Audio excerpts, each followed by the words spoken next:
Hi everyone, great to be with you, and I want to encourage you today to stay focused in your prayer life. I know that this is something that is difficult for some, it's difficult for me, and you've heard me say this over and over again. Generally, it helps if I'm on the move or out and about when I'm praying.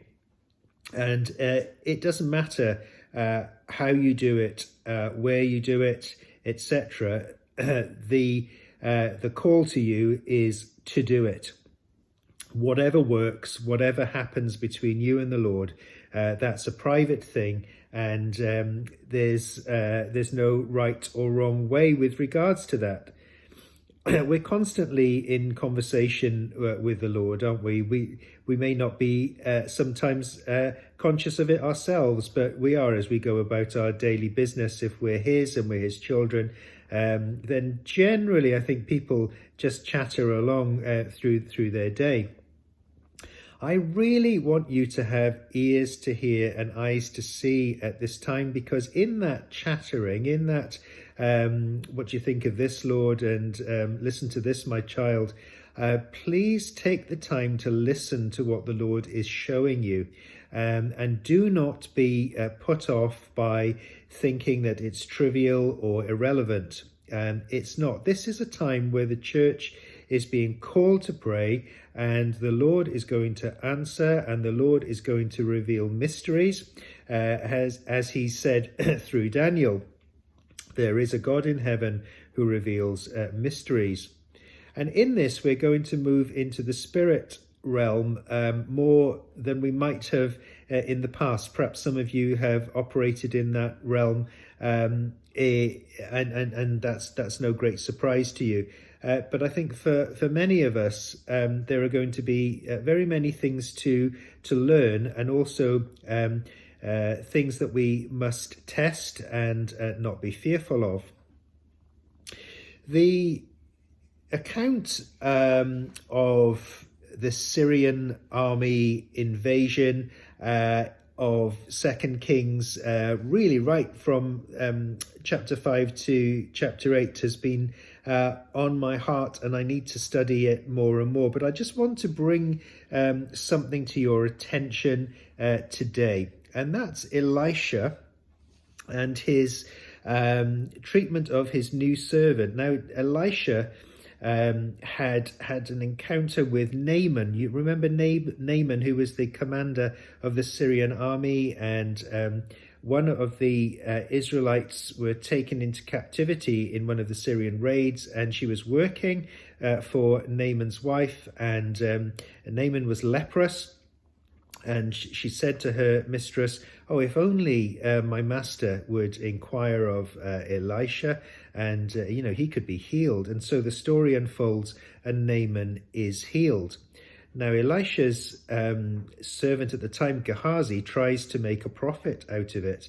Elisha has refused any presents from Naaman, and Gehazi thinks, "I can make a quick buck out of this," and receives gifts, and also receives Naaman's leprosy because Elisha sees it all in the spirit. So Elisha has a new servant. Gehazi is restored by chapter 8, though, because we read of him back in that office. So fear not. If you've messed up, the Lord always restores. If you'll receive His discipline, there may be a difficult season for a while, but He will restore you. So be encouraged by Gehazi.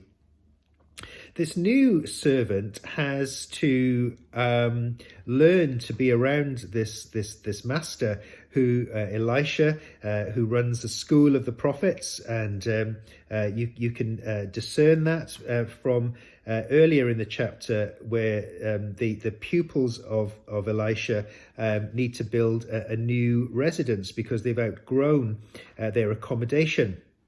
And the curious story of the floating axe head occurs. But I would encourage you to really camp out in this chapter for a while, because I've always been a little bit perplexed by the story of the floating axe head. I've never really got it. And then today putting it all together, I believe that there's a real contrast between Gehazi, who is we've talked about, and this pupil of the school of the prophets who's borrowed an axe to go to the bank of the Jordan, the floodplain of the Jordan, to harvest wood. So with all his fellow pupils of the school of the prophets, so that they can build this new place. And he's devastated when this he's borrowed an axe to go down there, falls into the water, and it's lost. And Elisha sees his heart. He sees that this is a man of sincerity. This is a man who is aggrieved that, I've borrowed this and now I have to tell that person that I've lost it. And that's going to be really difficult because they were generous enough to lend it to me. Now Elisha is touched by this, and he puts the twig or whatever it is down into the water, and the axe head floats up and everything is restored. That's such a powerful picture, isn't it, of how generous our God is, but how he's looking at our hearts all the time. He wants us to be soft and malleable and teachable. And so, I really want to encourage you at this time to be all of those things.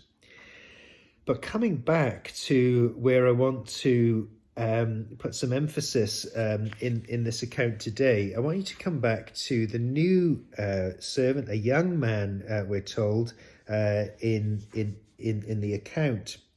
And what's happened is that it's become apparent to the Syrian king that his plans are being revealed, and Israel are able to outsmart him.